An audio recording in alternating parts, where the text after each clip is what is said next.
আসসালামু আলাইকুম দর্শক, জামিলুর রহমান আপনাদের স্বাগত জানাচ্ছি। সদ্য টেস্ট সিরিজ শেষ করলো বাংলাদেশ দল জিম্বাবুয়ের সাথে। এই সিরিজ নিয়ে অনেকেই হয়তো কথা বলবেন, জিম্বাবুয়ের সঙ্গে সিরিজ ড্র করলো আর এমন কি, অথবা শেষ টেস্টে জিম্বাবুয়েকে যেভাবে ইনিংস ও 106 রানে পরাজিত করলো তাতেও হয়তো কৃতিত্ব দিতে চাইবেন না। কিন্তু সিলেট টেস্টে যখন পরাজিত হয়েছিল তখন হয়তো অনেকেই আমরা ভেবেছিলাম যে আমাদের মান সম্মান গেল। জিম্বাবুয়ে এমন একটা দল, দেখো যদি আপনি হেরে যান তাহলে আপনার মান সম্মান চলে গেল, আবার যদি জিতেন তাহলে কোনো কৃতিত্ব নেই। এ ধরনের একটা দল জিম্বাবুয়ে। এবং অনেকে আমরা বলে থাকি যে বাংলাদেশের যখন র্যাঙ্কিংয়ে উন্নতি দরকার, সিরিজ জিততে পারছে না, তখন এই জিম্বাবুয়েকে ডেকে সিরিজ খেলে। এ ধরনের অনেক কথা কিন্তু প্রচলিত রয়েছে। তারপরেও আমি বলবো যে সিলেটে অপ্রত্যাশিতভাবেই বাংলাদেশ হেরে গিয়েছিল ব্যাটিং ব্যর্থতার পর। কিন্তু এই ব্যর্থতার মাঝেও স্বমহিমায় উজ্জ্বল ছিলেন তিনি হচ্ছেন মেহেদী হাসান মিরাজ, নাজমুল হোসেন শান্ত, মুমিনুল হক। এই তিনজন ক্রিকেটারের একটু আলাদাভাবেই বলতে, পাশাপাশি জাকির আলী অনেকের কথা বলা যেতে পারে। তবে সিলেট টেস্টের পরই কিন্তু আইসিসি টেস্ট র্যাঙ্কিং প্রকাশ করেছে এবং সেই র্যাঙ্কিংয়ে দেখা যাচ্ছে যে মেহেদী হাসান মিরাজ 4 ধাপ এগিয়ে 26তম স্থানে জায়গা করে নিয়েছেন টেস্টে বোলার হিসেবে। এবং সিলেট টেস্টে মেহেদী হাসান মিরাজ 10 উইকেট লাভ করেছিলেন। চট্টগ্রাম টেস্টে 100 রান করলেন এবং 5 উইকেট দখল করলেন, তৃতীয় বাংলাদেশি হিসেবে। এর আগে সাকিব আল হাসান দুবার এই কৃতিত্ব দেখিয়েছেন এবং সোহাগ গাজী একবার এই কৃতিত্ব দেখিয়েছিলেন।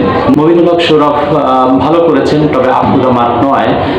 সিলেট টেস্টে মঈনুল হক সৌরভ 56 রান করেছিলেন, 47 রান করেছিলেন 2 ইনিংসে। এবং চট্টগ্রাম টেস্টে তিনি 33 রান করেছিলেন, আনফরচুনেটলি তিনি আউট হয়ে গিয়েছিলেন। মঈনুল হক সৌরভ 5 ধাপ এগিয়ে 48তম স্থানে ব্যাটার হিসেবে আইসিসি র্যাঙ্কিংয়ে। জাকির আলী অনেক 58 রান করেছিলেন সিলেটে, 10 ধাপ এগিয়ে 50 নম্বরে জায়গা করে নিয়েছেন। নাজমুল হোসেন শান্ত সিলেটে 40 এবং 60 রান করেছিলেন। তিনি চট্টগ্রাম টেস্টে 23 রান করেই আউট হয়ে গিয়েছিলেন। 4 ধাপ এগিয়ে 52 নম্বরে রয়েছেন ক্যাপ্টেন নাজমুল হোসেন শান্ত। আর মাহমুদুল হাসান জয় 14 ও 33 রান করে সিলেটে 5 ধাপ এগিয়ে 95 নম্বরে উঠে এসেছেন। এই হচ্ছে টেস্টের পর বাংলাদেশি ক্রিকেটারদের র্যাঙ্কিংয়ে উন্নতির ছাপ।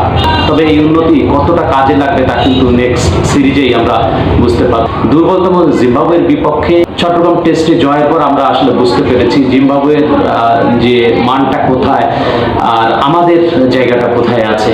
কিন্তু তার সত্ত্বেও আমরা অপ্রত্যাশিতভাবেই বলা যায় যে ব্যাটিং ব্যর্থতার কারণে হেরে গিয়েছিলাম। মুশফিকুর রহিম সিলেট টেস্টে পুরোপুরি ব্যর্থ ছিলেন, তবে চট্টগ্রাম টেস্টে কিছুটা হলেও তিনি রানে ফেরার ইঙ্গিত দিয়েছেন। 40 রান করেছিলেন, তারপরে আউট।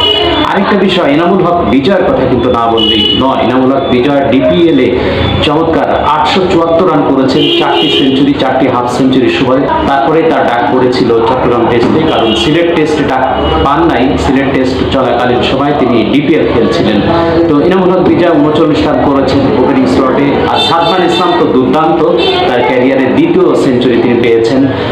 120 রান করেছেন ওপেনিং নেমে। ইনামুল হক বিজয়ের সঙ্গে চমৎকার একটা কম্বিনেশন পার্টনারশিপ গড়তে সক্ষম হয়েছিলেন। সব মিলিয়ে ইনিংস ও 6 রানে চট্টগ্রাম টেস্টে বাংলাদেশের জয়। দুর্দান্ত বোলিং করেছেন মেহেদী হাসান মিরাজ, তাইজুলের কথা না বললেই নয়, তাইজুল অসাধারণ বোলিং করেছেন। সব মিলিয়ে as a team combination Bangladesh বেশ ভালো করেছে। এই ধারাবাহিকতা ধরে রাখা দরকার এবং আশা করছি বাংলাদেশ নেক্সট টেস্টেও এই ধারাবাহিকতা ধরে রেখে পারফর্ম করবে। দর্শক, কেমন লাগলো ভিডিওটি? ভালো লাগলে অবশ্যই লাইক, কমেন্ট, শেয়ার করে আমাকে উৎসাহিত করবেন। এতক্ষণ দেখার জন্য ধন্যবাদ।